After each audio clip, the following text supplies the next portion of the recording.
আসসালামু আলাইকুম everyone, welcome to my channel. কাঁচা আমের টক মিষ্টি আমসত্ত্ব নিয়ে আজকে আমি আপনাদের সঙ্গে হাজির হয়েছি। মাত্র একদিনের রোদে তৈরি হয়ে যাবে আমসত্ত্ব। বাজারে এখন প্রচুর পরিমাণে কাঁচা আম পাওয়া যাচ্ছে, আর সেই সঙ্গে রোদ কিন্তু মাশাআল্লাহ ভালোই আছে। তাই এখনই পারফেক্ট সময় আমসত্ত্ব তৈরি করে সংরক্ষণ করার। টক ঝাল মিষ্টি আমসত্ত্ব আপনার পরিবারের সবাই কিন্তু অনেক বেশি পছন্দ করে খাবে, তাই একটু বেশি পরিমাণে তৈরি করে সারা বছর কিন্তু আপনারা সংরক্ষণ করে রেখে খেতে পারবেন। আশা করছি আমার আজকের এই রেসিপিটি আপনাদের কাছে অনেক ভালো লাগবে আর সহজে লাগবে। প্রথমে আমি এখানে নিয়ে নিচ্ছি 1 কেজি কাঁচা আম। একটা একটা করে পিলারের সাহায্যে আমি আমগুলোকে খোসা ছাড়িয়ে নিচ্ছি। এরপর আমি আমগুলোকে পানি দিয়ে খুব ভালোভাবে ধুয়ে পরিষ্কার করে নিব। আমগুলোকে ধুয়ে ভালোভাবে পরিষ্কার করে নেওয়ার পর আমি আমগুলোকে কেটে নিব। আমি যে আমের মাঝখানটায় বিচিটা ছিল সেটা ফেলে দিচ্ছি। এরপর আমি আমগুলোকে ছোট ছোট টুকরো করে কেটে নিব।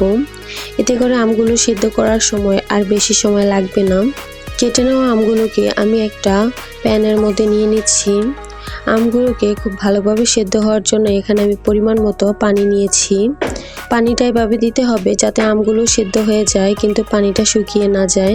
আমসত্ত্ব তৈরি করার জন্য কিন্তু আমগুলোকে খুব ভালোভাবে সেদ্ধ করে নিতে হবে।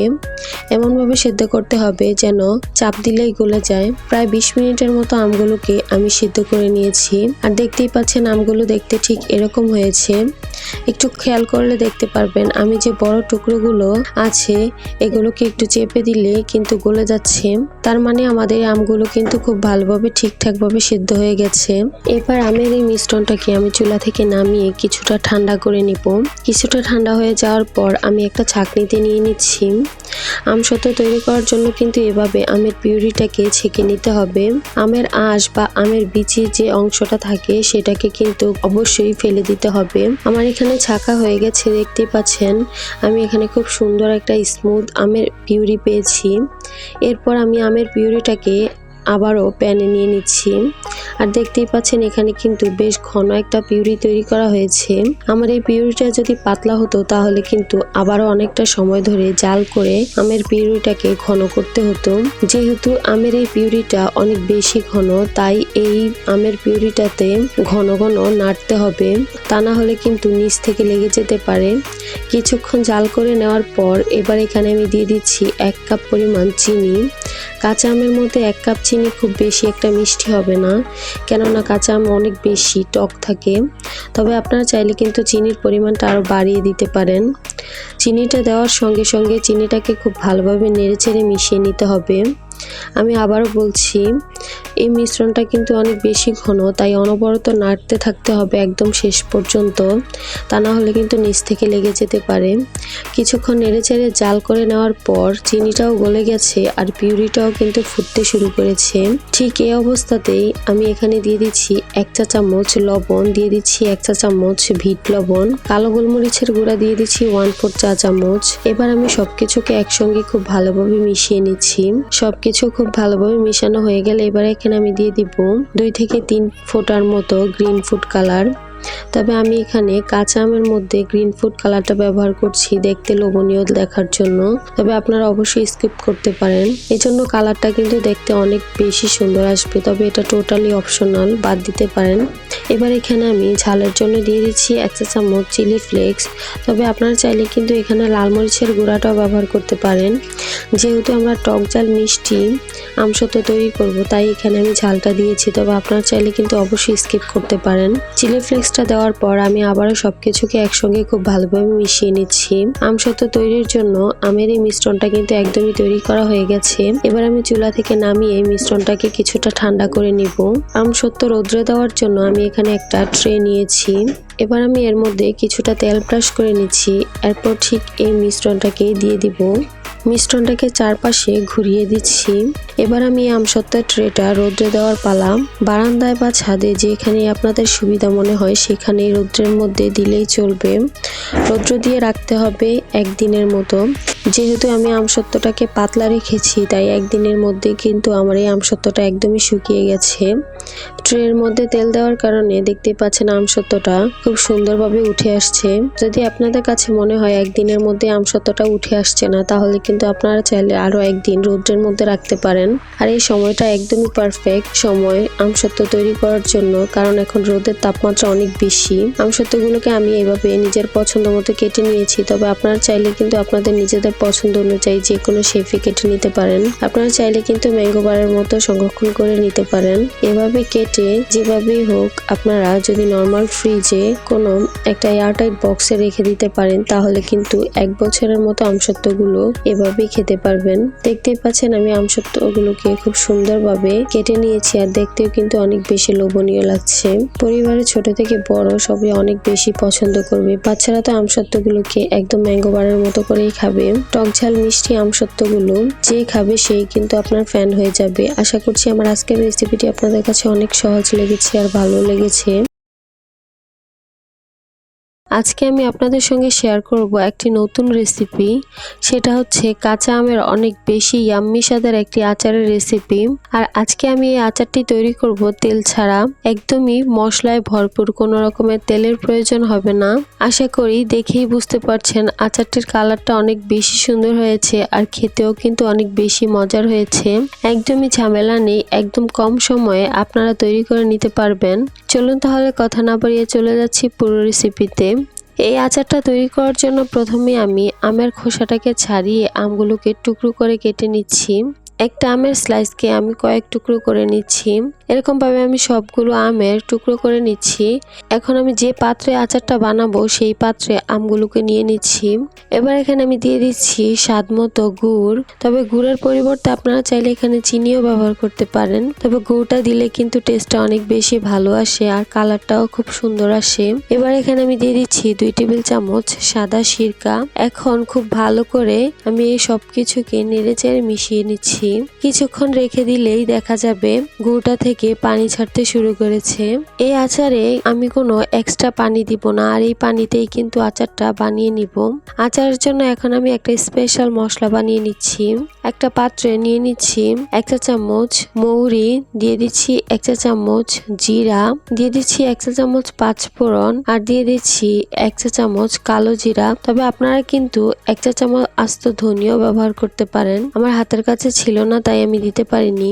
এই আচারে যেহেতু বলেছি মশলা একটু বেশি দিব, তাই এই আচারে সবগুলো মশলা নিতে হবে। এখানে মশলাটাকে আমি অল্প আঁচে টেলে নিচ্ছি। টেলে নেওয়া হয়ে গেলে এবার আমি এগুলোকে ছেঁচে নিব। তবে আপনারা চাইলে কিন্তু এটাকে পাটায় পিষে গুঁড়ো করে নিতে পারেন। একদমই গুঁড়ো করে ফেলা যাবে না, জাস্ট একটু ভেঙে ফ্লেভারটা বের করে নিচ্ছি। অনেক বেশি গুঁড়ো করা যাবে না, হালকা একটু গুঁড়ো করে নিলেই কিন্তু মশলার ফ্লেভারটা খুব সুন্দরভাবে বের হয়ে যাবে। দেখতে পাচ্ছেন আমি ঠিক এরকম রেখেছি। আর এভাবে করলে কিন্তু আচারের মধ্যে টেস্টটা কিন্তু অনেক বেশি ভালো আসবে আর খেতে অনেক বেশি মজা লাগবে। আমার এখানে যে আম আর গুড় দিয়ে মাখিয়ে রেখেছিলাম সেটা থেকে দেখুন অনেক বেশি পানি বের হয়ে গেছে, দেখতেই পাচ্ছেন। এখন আমি এটাকে চুলায় বসিয়ে দিচ্ছি। আর আমটা কিন্তু একদমই গলে যাবে না, এটা কিন্তু একদমই আস্ত থাকবে। চুলার পাত্রটা বসিয়ে চুলার মিডিয়াম আঁচে রেখে জাল করতে থাকতে হবে।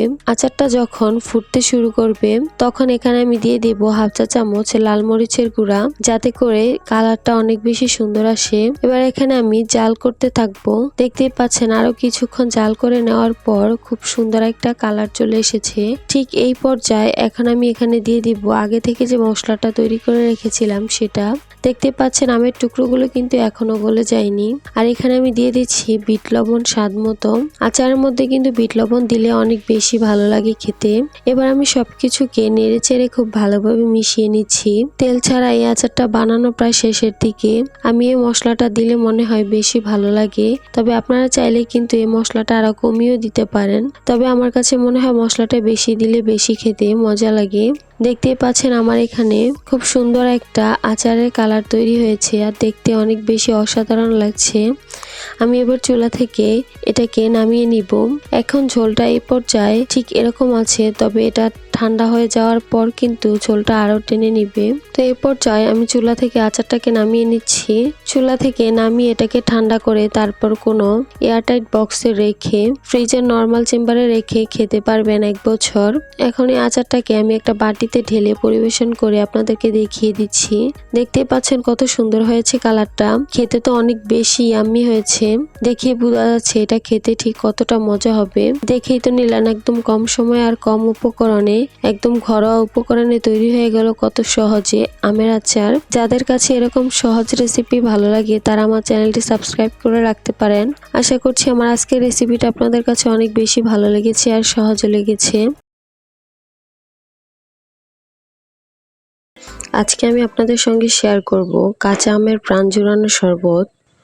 গরমে তো একদমই নাজেহাল অবস্থা, আর এই গরমে যদি একদমই ঠান্ডা ঠান্ডা কাঁচা আমের এরকম একটা শরবত পাওয়া যায় তাহলে তার কথাই নেই। তৈরি করা খুবই সহজ আর একদমই কম সময়ে তৈরি করে নিতে পারবেন হাতের কাছে থাকা একদম অল্প কিছু উপকরণে। তাহলে আর কথা না বাড়িয়ে চলে যাচ্ছি পুরো রেসিপিতে। আজকের এই শরবতটি তৈরি করার জন্য আমি এখানে নিয়েছি 3টি কাঁচা আম। আমি এখানে মিডিয়াম সাইজের কাঁচা আম নিয়েছি। এতে করে আমার এখানে 4 গ্লাসের মতো শরবত তৈরি করা হবে। এরপর আমি আমগুলোকে একটু ধুয়ে পরিষ্কার করে নিয়েছি। এরপর আমি এই আমগুলোকে সেদ্ধ করে নিব। একটা প্যানে আমি নিয়ে নিচ্ছি পানি। পানিটা যখন ফুটে উঠবে তখন এখানে আমি আমগুলো দিয়ে দিব। তারপর একটা ঢাকনা দিয়ে ঢেকে রেখে দিব 15 থেকে 20 মিনিটের মতো।